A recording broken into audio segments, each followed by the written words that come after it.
I'm having a good day, too. It was called No Collusion, No Obstruction. And in all of my years of public life, I have never obstructed justice. And I think, too, that I can say that in my years of public life, that I welcome this kind of examination, because people have got to know whether or not their president is a crook. Well, I'm not a crook. I will tell you that he belongs to it. Will you get the citations, what are the citations showing that this was the legal arm of the Communist Party and the length of time that he belonged, the fact that he was recommended to Mr. Welch? I think that should be in the record. Senator, you won't need anything in the record when I finish telling you this. Until this moment, Senator, I think I never really gauged your cruelty or your recklessness. Fred Fisher is a young man who went to the Harvard Law School and came into my firm and is starting what looks to be a brilliant career with us. When I decided to work for this committee, I asked Jim St. Clair, who sits on my right, to be my first assistant. I said to Jim, pick somebody in the firm to work under you that you would like. He chose Fred Fisher, and they came down on an afternoon plane. That night, when we had taken a little stab at trying to see what the case is about, Fred Fisher and Jim St. Clair and I went to dinner together. I then said to these two young men,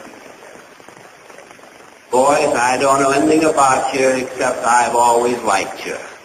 But if there's anything funny in the life of either one of you that would hurt anybody in this case, you speak up quick. And Fred Fisher said, Mr. Welch, when I was in the law school, and for a period of months after, I belonged to the Lawyers Guild, as you have suggested, Senator. He went on to say, I am secretary of the Young Republicans League in Newton, with the son of Massachusetts governor. And I have the respect and admiration of my community, and I'm sure I have the respect and admiration of the 25 lawyers or so in Hale and Dover. And I said, Fred, I just don't think I'm going to ask you to work on the case. If I do one of these days, that will come out and go over national television, and it will just hurt like the dickens. So, Senator, I asked him to go back to Boston. Little did I dream you could be so reckless and so cruel as to do an injury to that lad. It is true he is still with Hale and Dover. It is true that he will continue to be with Hale and Dover. It is, I regret to say, equally true that I fear he shall always bear a scar needlessly inflicted by you.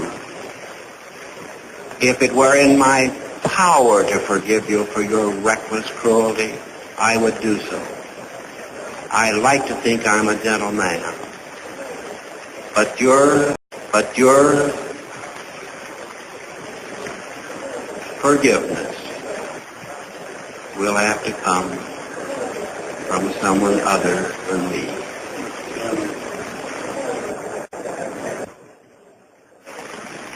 Mr. Chairman, may I say that Mr. Welch talks about this being cruel and reckless. He was just baiting. He has been baiting Mr. Cohen here for hours, requesting that Mr. Cohen, before sundown, get out of any department of the government anyone who is serving the communist cause. Now, I just give this man's record, and I want to say, Mr. Welch, that it has been labeled long before he became a member, as early as 1944. Senator, may we not drop this? We know he belongs to the Lawyers Guild. And Mr. Cohen nods his head at me. I did you, I think, no personal injury, Mr. Cohen. No, sir. I meant to do you no personal injury. And if I did, I beg your pardon. let us not assassinate this lad further, Senator. You've done enough. Have you no sense of decency, sir? At long last, have you left no sense of decency? And in all of my years of public life, I have never obstructed justice. And I think, too, that I can say that in my years of public life, that I welcome this kind of examination, because people have got to know whether or not their president is a crook. Well, I'm not a crook. Let us not assassinate this lad further, Senator. You've done enough. Have you no sense of decency, sir? At long last, have you left no sense of decency? Forgiveness will have to come from someone other than me. Good morning, everyone, and thank you for being here. 2 years ago, the acting Attorney General asked me to serve as special counsel, and he created the special counsel's office. The appointment order directed the office to investigate Russian interference in the 2016 presidential election. This included investigating any links or coordination between the Russian government and individuals associated with the Trump campaign. Now, I have not spoken publicly during our investigation. I'm speaking out today because our investigation is complete. The Attorney General has made the report on our investigation largely public. We are formally closing the special counsel's office, and as well, I'm resigning from the Department of Justice to return to private life. I'll make a few remarks about the results of our work. But beyond these few remarks, it is important that the office's written work speak for itself.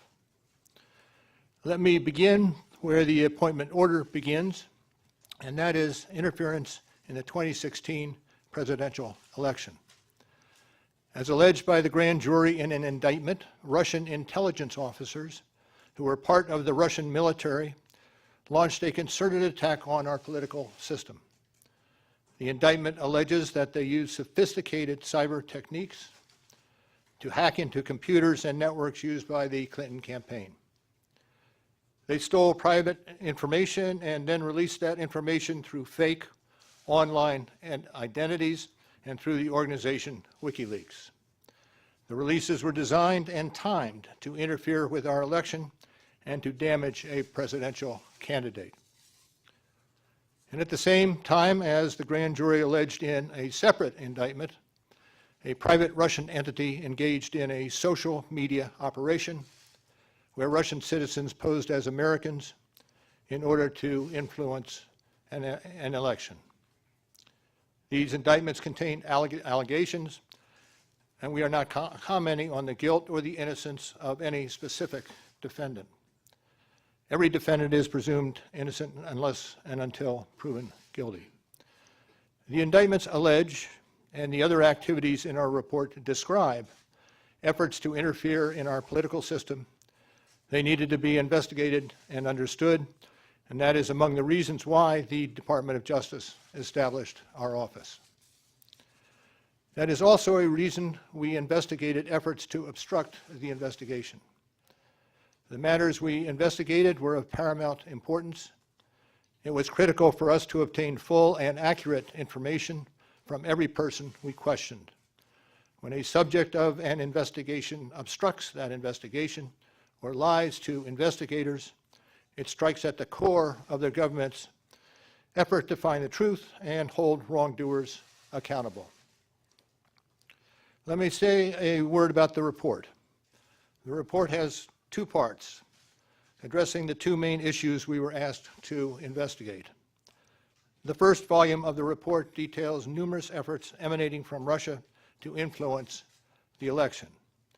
This volume includes a discussion of the Trump campaign's response to this activity, as well as our conclusion that there was insufficient evidence to charge a broader conspiracy.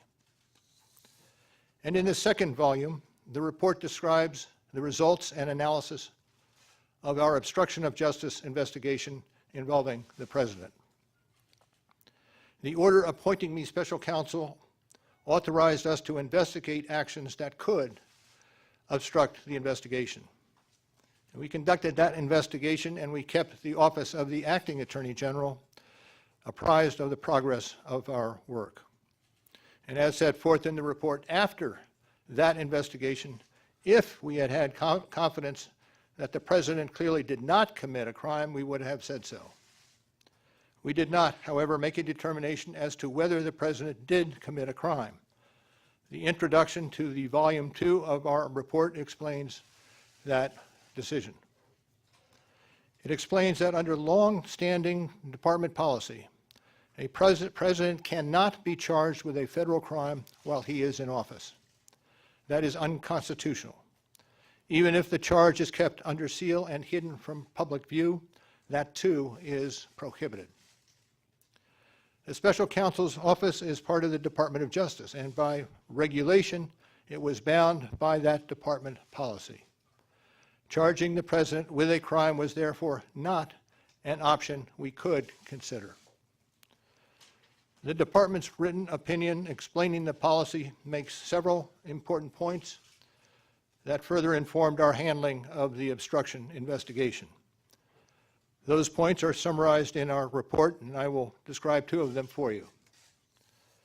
First, the opinion explicitly permits the investigation of a sitting president because it is important to preserve evidence while memories are fresh and documents available.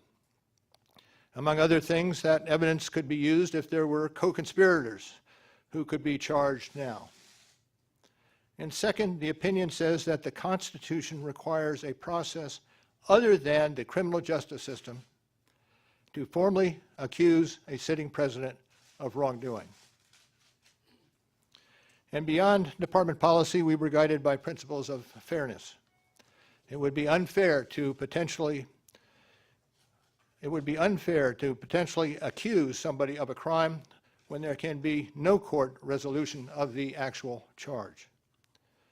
So that was Justice Department policy. Those were the principles under which we operated, and from them we concluded that we would not reach a determination one way or the other about whether the President committed a crime. That is the office's final position, and we will not comment on any other conclusions or hypotheticals about the President.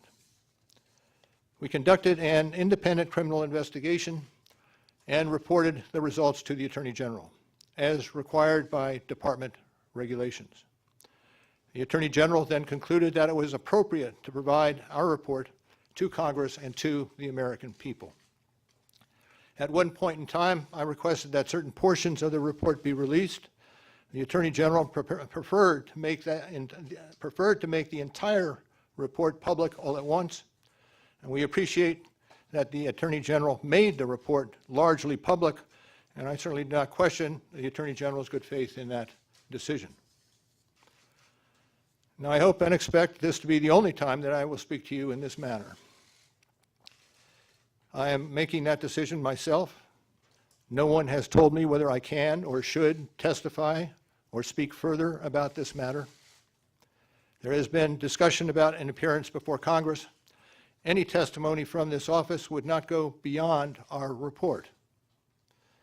It contains our findings and analysis and the reasons for the decisions we made. We chose those words carefully, and the work speaks for itself. And the report is my testimony. I would not provide information beyond that which is already public in any appearance before Congress. In addition, access to our underlying work product is being decided in a process that does not involve our office. So beyond what I've said here today and what is contained in our written work, I do not believe it is appropriate for me to speak further about the investigation or to comment on the actions of the Justice Department or Congress. And it's for that reason I will not be taking questions today as well. Now, before I step away, I want to thank the attorneys, the FBI agents, the analysts, the professional staff who helped us conduct this investigation in a fair and independent manner.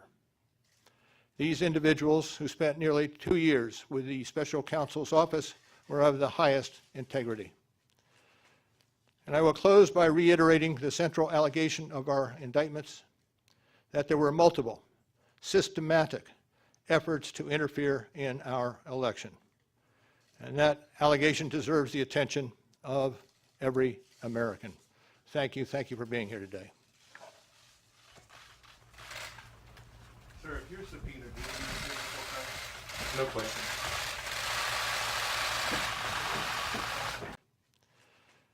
And I will close by reiterating the central allegation of our indictments, that there were multiple, systematic efforts to interfere in our election. And that allegation deserves the attention of every American. Thank you for being here today.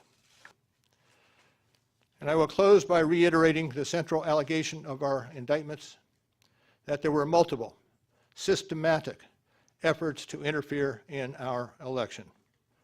And that allegation deserves the attention of every American. Thank you for being here today. And I will close by reiterating the central allegation of our indictments, that there were multiple, systematic efforts to interfere in our election. And that allegation deserves the attention of every American. Thank you for being here today.